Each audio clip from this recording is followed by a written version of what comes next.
come together.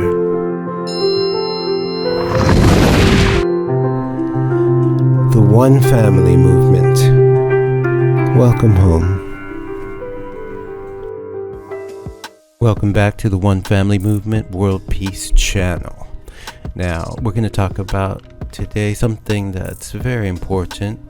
This is a World Peace Channel, so of course this information comes from World Peace Research. Some of it you might find shocking and surprising. Now, the video is not pro-police, not anti-police, not pro-military or anti-military, but is factual. These are systems and people that tend to help keep the powers that be in place, and we need to have a look at what's going on with them.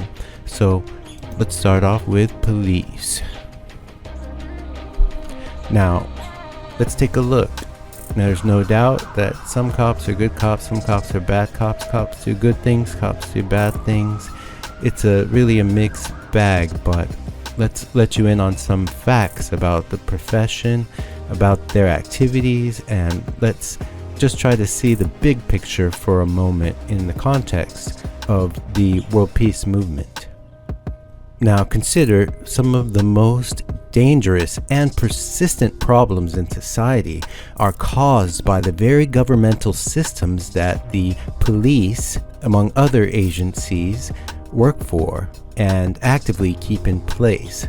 That is to say, our laws and systems are not created and designed by qualified people or by the public, i.e. voters. Rather, our government is inherently corrupted by design by elitists from the beginning that control our world financial systems and our governments, masquerading behind huge multinational corporations.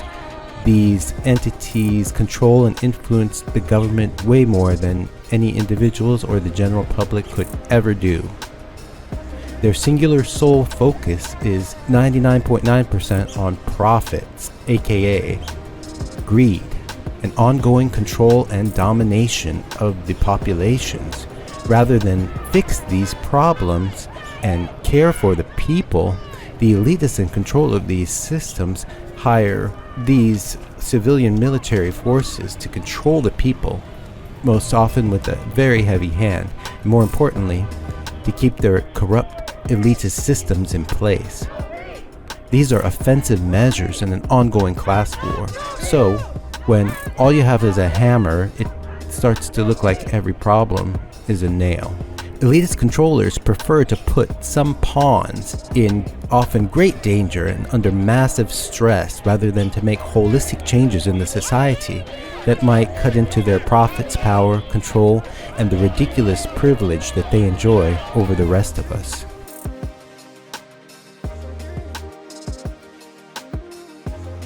Looking at the big picture situation with the military is even worse than what's going on with the police. Now, military institutions put soldiers under even greater stress, worse mortal danger, and for what? It's probably not really what you think. First of all, in reality, the main purpose of military forces is not to protect the people, the country, democracy, or anything else.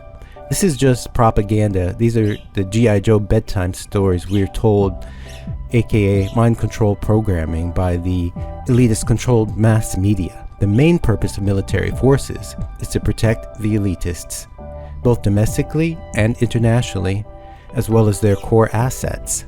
They are protecting them against the masses of the people, i.e. the relatively poor non-elitists. The international elitists know that it's best to use foreign forces to invade, occupy, control, and exploit target populations, but in a pinch, they will never hesitate to use the military against their own domestic populations. We've seen this time and time again. Drawing heavily from the very poor and less educated, they make pawns of a portion of the people in order to accomplish the greedy, control-freak agendas of elitists. These agendas include, but are not limited to, corporate profits, population control, acquiring control over various natural resources for their companies, to periodically traumatize the people in a never-ending international class war, and to keep control over many of the men who might otherwise be fighting against them. Lastly, just know that wars and military operations are fake in almost every way, besides the very real trauma and mortal danger that they inflict upon all those that they touch. All could very easily be avoided. All of these wars, major conflicts in which so much death and destruction is rained down, they could easily be avoided and prevented. But they're a key part of the international elitist agenda. All military arms, supplies, the financing, the planning, they're all controlled by a few key elitist institutions, including international banks, a few arms corporations, and a few wings of secret government that masquerade behind the excuse of national security.